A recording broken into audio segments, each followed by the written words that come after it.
interesting point about how the West Bank and Gaza, they don't even have the tools. It seems to me, I don't want to put words in your mouth, but it seems to me that you were basically saying that they don't even have the tools for a third intifada. No, I don't agree with that, because we see glimmers of hope, a glimmer of hope. We see in Gaza now, there are mass demonstrations of people non-violently going to the fence that separates Gaza from Israel and trying to break down the fence to end the siege.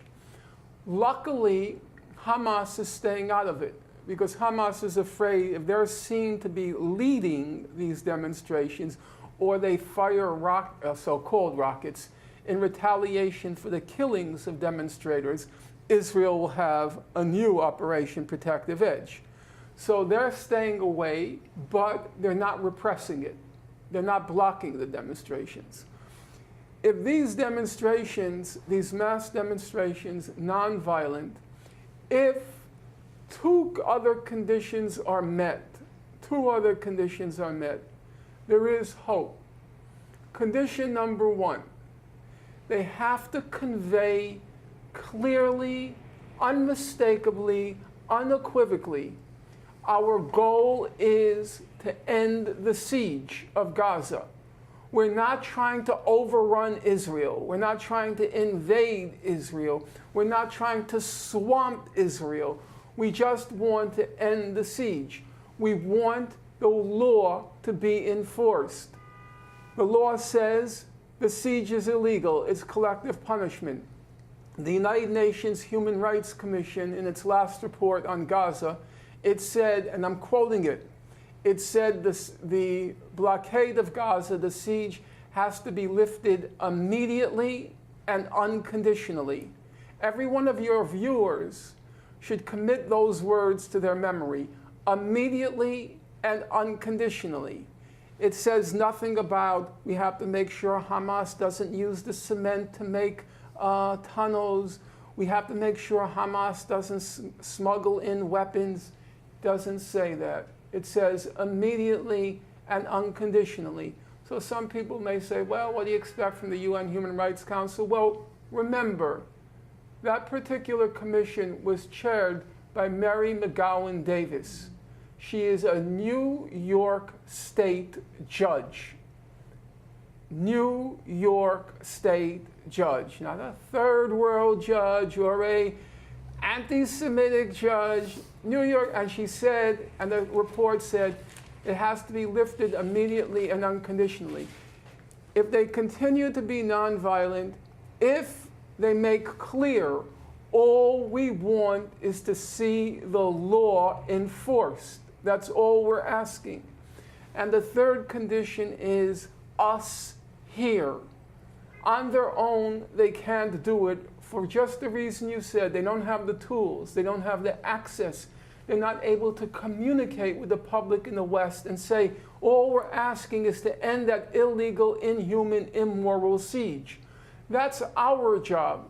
We have to convey to the public the legitimacy, the elementary, the basic legitimacy of what they're asking. And we have to rise to the occasion. If they are willing to risk their lives, which they're doing, the last time Israel shot down, I guess, 7 Gazans who were non-violently demonstrating. We have to, if they're willing to risk their lives, then we have to be willing to put our bodies on the line. And you know and I know in the West, that doesn't mean you're going to get shot.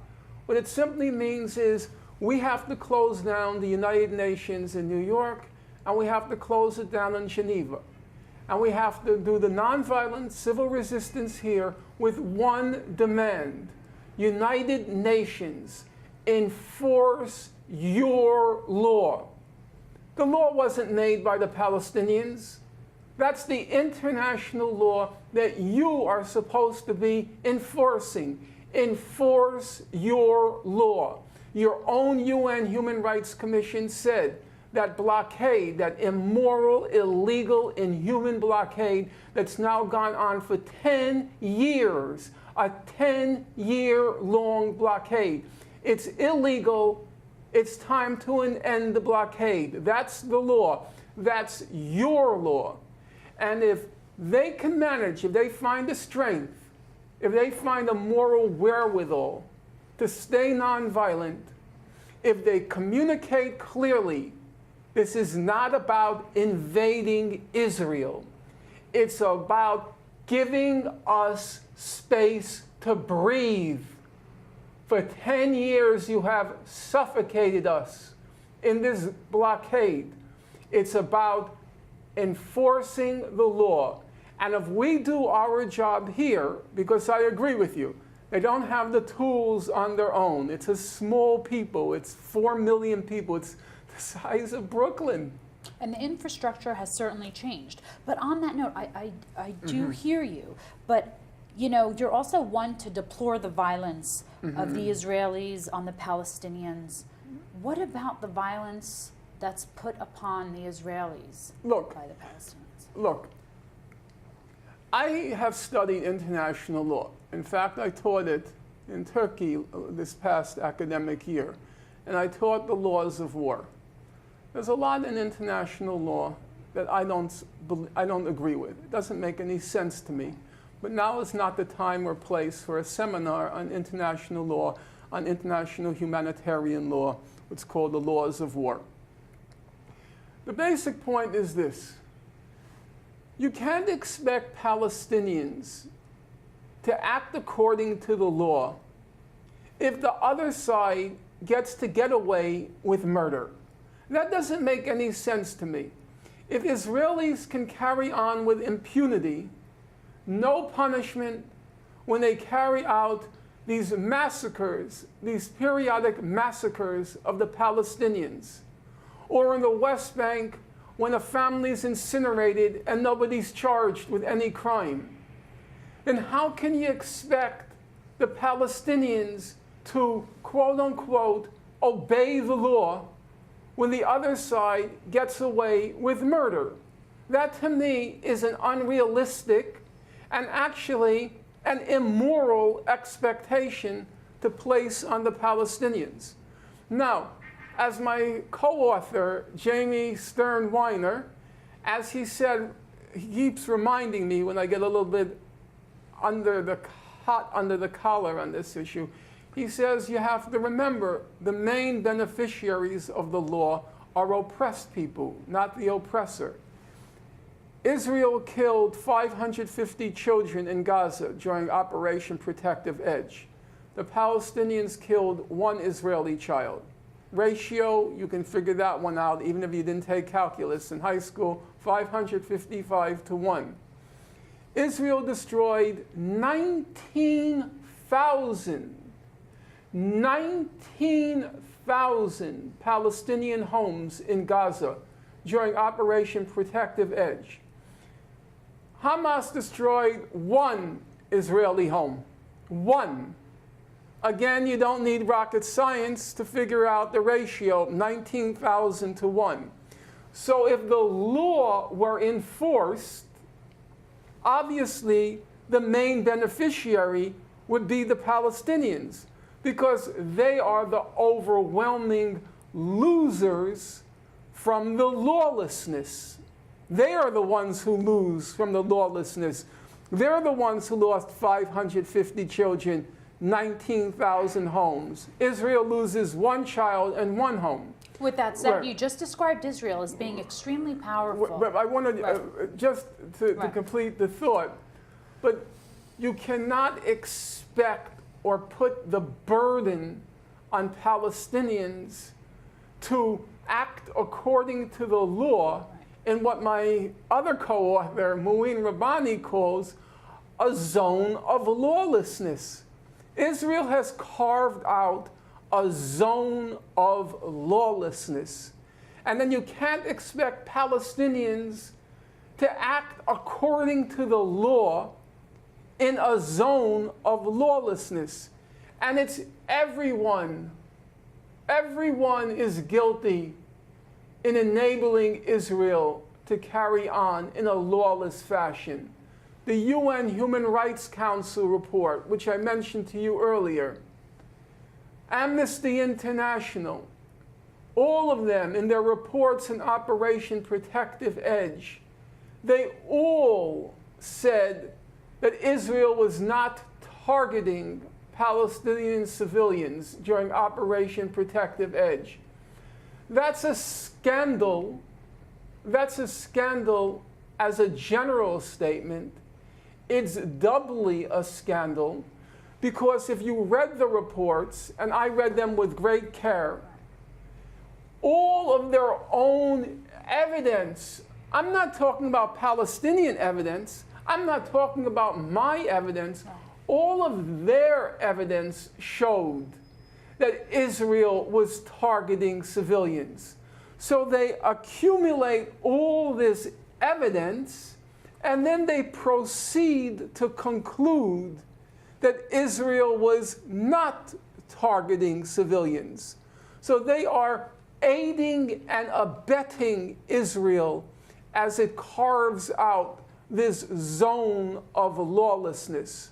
So I say, if you don't want those knifings and other assaults by Palestinians, then enforce the law and show the Palestinians by example that if you obey the law, we'll force Israel to obey the law.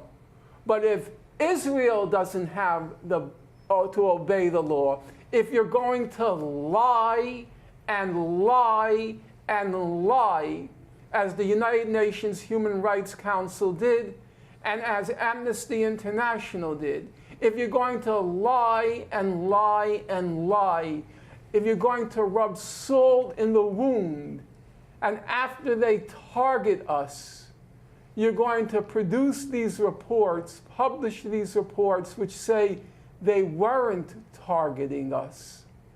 When ambulances were going into war zones, do you know the courage it takes? The ambulances would go into war zones in Gaza, in Rafah, place just slips my mind, in Rafah and elsewhere. They went into the war zones. One ambulance, Israel sends the missiles, blows it up, incinerates 8 people in the ambulance. They were just all charred ash. Then a second ambulance comes. I'm not making the stories up. I'm telling you what the reports showed. They fired the missiles at the second ambulance, and then a third ambulance. After you're firing missiles at the ambulances, the sirens are going, they're all marked.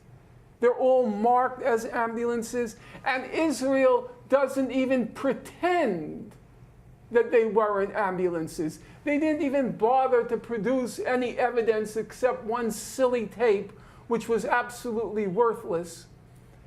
And then after that, you conclude Israel wasn't targeting civilians. You know what an insult that is to the memory of the dead and the torment of the living.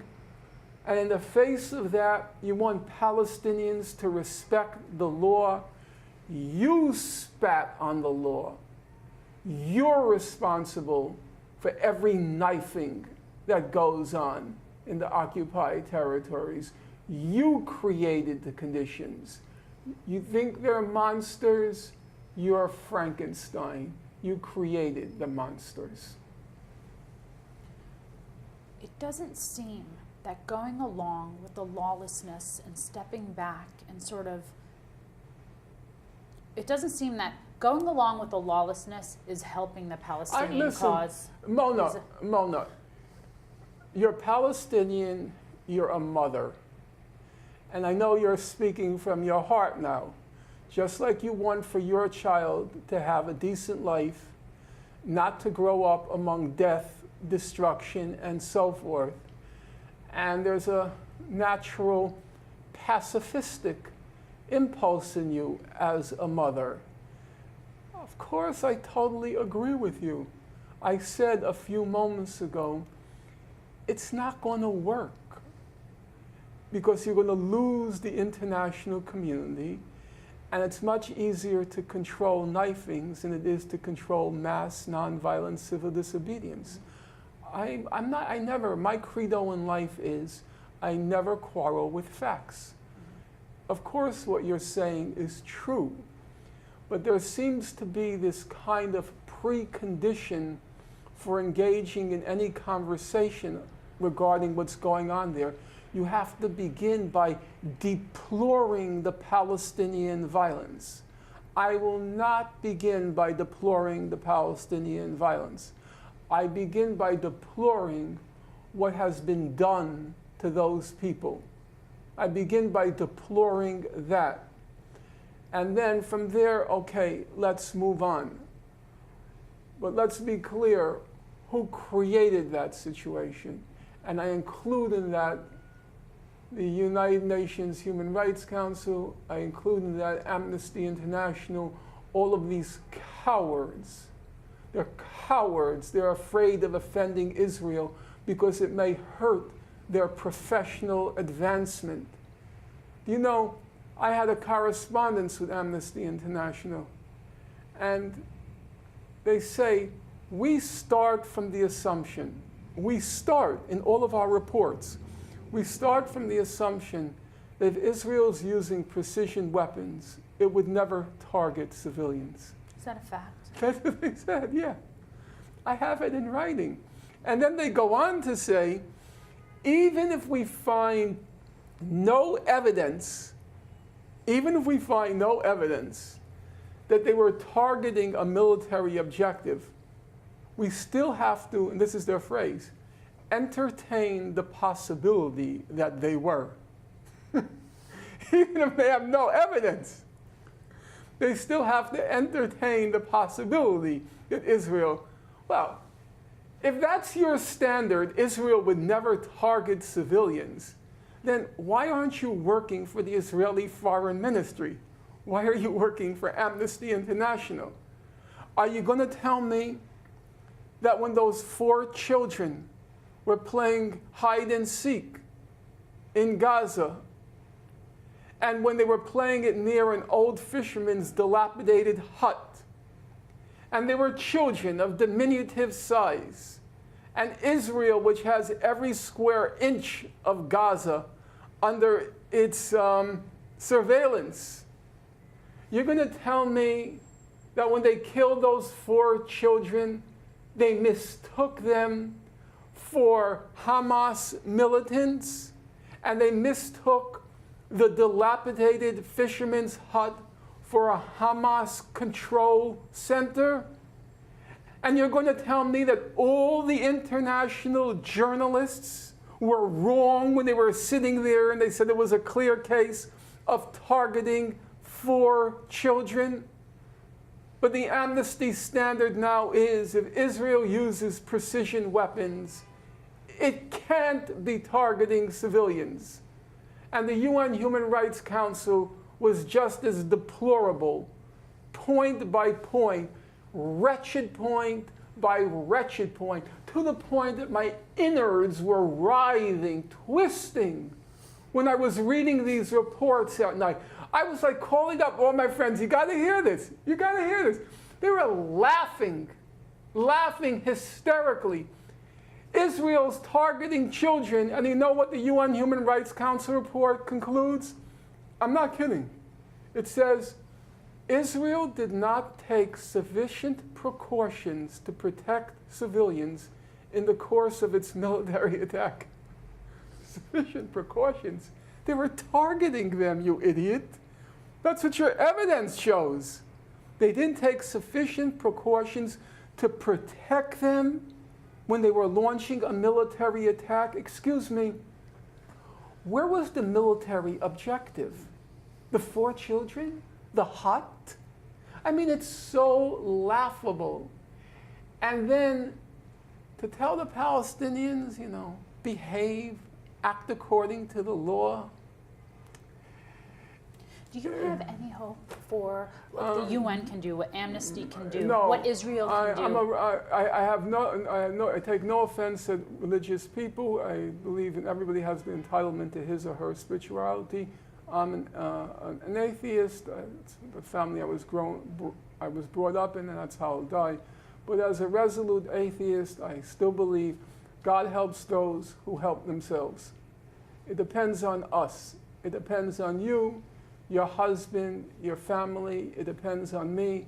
It depends on ordinary people who have an ordinary, uneducated sense of right and wrong. And the hope is, if you can convey to people the reality, the truth, that maybe you can get them to act. And if you can get people to act, maybe if it's concerted enough and it's enough of a nuisance, though it has to go beyond the nuisance, as in the case of the first Intifada, it paralyzed Israeli society. If it's enough of a nuisance and an embarrassment to the powers that be, then maybe you can budge them. But to rely on the UN, look, I'd rather rely on a corpse than Ban Ki-moon. And in fact, there's very little difference between the two. Probably more life in the corpse. So, no, rely on the UN, forget it. Rely on Obama. Well, we had 8 years of Obama. I think we can agree, don't rely on Obama.